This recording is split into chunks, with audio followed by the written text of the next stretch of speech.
Welcome back to episode 3. Today we are covering Numa, possibly the biggest game changer to zombies that we encountered. And it wasn't so much the map. And actually this was I think this is the easiest map too for strategies, just overall. Primarily because there's so much space, you have the freedom to escape almost in every area of this map. You have perks, you have weapons. One thing they introduced in this map were the addition of dogs, or the hellhounds. And what the hellhounds did is well, I'm sure you already know, but every 5 rounds, they would come. And when I first played this map and I got to the dog rounds, it was the scariest thing ever, because you were just, I don't know, like you just expected the zombies, okay, you know, they'll increasingly get faster round by round or whatever, but these things just, as soon as they saw you, they would dart at you, and it was freaky because like they would come from everywhere, and it was fun. It was a good introduction to these creatures because I enjoyed it. But more importantly, what they served is that every 5 rounds they would appear and they would drop a max ammo at the very end of the round, and that was so crucial to like continuing, because in Nocturne Toten and Verrückt we would oh, don't mind me, I'm just making sure it didn't record his voice. In those 2 maps, we would, you would be doing so good, but you would end up losing because you ran out of ammo, which you don't really have any control over because max ammos are random. And so this provided, like, okay, every 5 rounds I will get a replenishment of ammo, so in between then I just need to, do my best or whatever. Like, it kind of made it a little bit more stable. You could work your strategies better. Which was nice. And actually, when the rounds got farther, the dogs ended up being the hardest things to fight against, because they were so fast you couldn't outrun them. So you're constantly getting hit, and their life kept going up. But they also introduced the Wunderwaffe in this map. And that was an instant kill, basically chain lightning gun, and it's amazing, and I'm sure you guys already know. But you would just use your separate gun for the normal rounds, and when dog rounds come, just use that gun so you have ammo to kill them off, and then you'll just get a max ammo at the end. It ended up working out really nice, and that's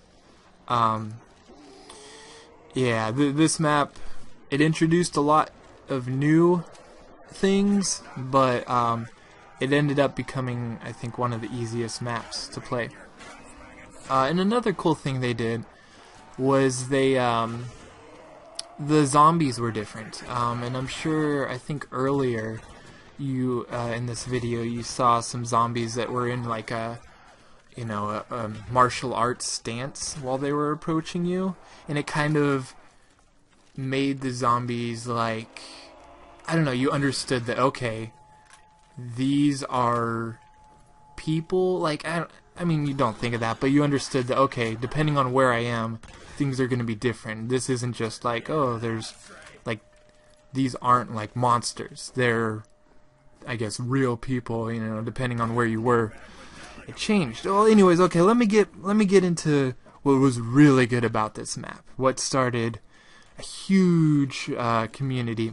So first thing, this map came out, and I remember seeing on the forums the radio. There were 3 radios in the beginning, and I saw 2 of them on my own. I wasn't really looking for them at the time. I saw 2 of them and I activated them, and it was just static, but once you hit that 3rd one, it played a message, and I was like, oh, this is cool. So it did that thing, and they play like they give out some codes, and I think the code goes to Area 51, and then it says a message. And speaking of that message, at the very end, I think that's one of the most like memorable quotes in Zombies, is when the guy's like, "Oh, but I'm almost out of hope." Like, I know that's small, but I just think that's so, I don't know, like that's a big line in this game. Okay, anyways. So, you know, I saw that, and people were more focusing on strategies, and like they were like, "Oh yeah, there's a meteor over forget which area it's in, but you know, it's making these noises, and that's cool." And so I was like, okay, that's neat. There's a bunch of little Easter eggs like there was in Verrückt here and there. That's cool. And then I was playing, and I don't remember. Oh no, I was with Vosti and Big Silk. We were playing, and I was looking in some area of the map, and in a window up kind of towards the middle area, when you stood in like a certain position, you could see writing on the wall, and it said Tunguska, or however you pronounce it. We're like, "Oh, what's that?" So Big Silk was like, "Oh, I have a computer right here, let me check it real quick." And so he's like reading it off to us, and he was like, "Oh yeah, it's this, you know, meteor crash or whatever." And we're like, "Oh wait, there's that meteor over there. So what if you know, they're relating this real world event, you know, into this game, so that event was here, and that's what this meteor is or something." And so that's kind of what, like, I mean, it would have eventually happened, but that for us was like, okay, this is leading up to something bigger than just small Easter eggs here and there. So we just like devoured this map. Everything, every little detail we tried, you know, does this relate in some way? You know, what is this trying to say by them having this here? And one of my favorites, and actually I'm still wondering kind of what it means. I need to myself do like a refresher on the backstory, but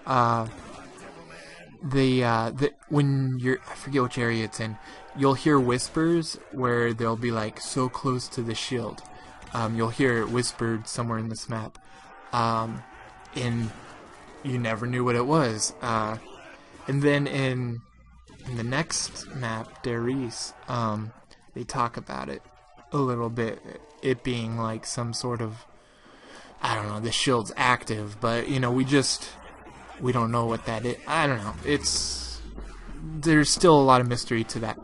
But yeah, this map got so big with the backstory, and that's when we knew we just had to like gather everything, and that's where the Telixion theory came up with. Was okay, the Telixion theory was the backstory of zombies. It wasn't, for me, it wasn't like, okay, this is what I think's gonna happen. It's what the facts we were given and where they were heading with. Like, I didn't really like posting things like, "Oh, you know, I think this and this," and like I didn't make up my own story to go with it. Oh, I almost died there, by the way. That was crazy. Anyways, yeah, I just wanted the Telixion theory to be, you know, here's the facts. It's aiming in this direction, but I'm not going to say that. But yeah, and now there's a bunch of theories, and that kind of started something. So if you're wondering what the Telixion theory started, or I don't know, that's basically what it was. What else can I talk about on this map? Oh, 115, that was introduced in here as being, I forget where it was mentioned, but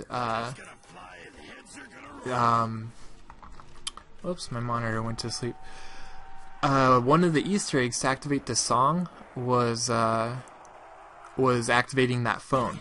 And when you hit it, it's the dial tone is 511, which backwards is 115. I thought that was interesting. What else? There is some other things. There is a lullaby in the back of the fishing hut over here. I don't know. Overall, this was just a really good map. It brought a bunch of people together.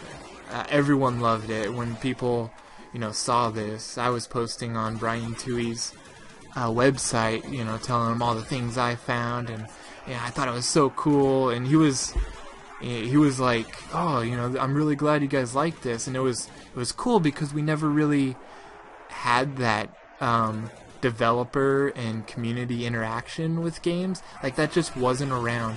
And so, Brian Tui was, to me, that was like really cool. That was, I don't know, not inspiring, but I really enjoyed that he was like, "Yeah, guys, I'm glad you pay attention." Like, it just made me feel, I don't know, like I was doing something good by doing this. I don't know. But yeah, that's kind of this episode. I don't know I'm sure there's a lot more to talk about. Maybe I'll do a second episode. But for right now, I'm going to end it here. Let's see, what can you leave me a comment about? Okay, what was your strategy on this map? I know a lot of people, actually right where I'm standing at now, would do their strat here. I personally would go over by the flogger and do mine there, but where did you do yours? Let me know, and I will talk to you guys later.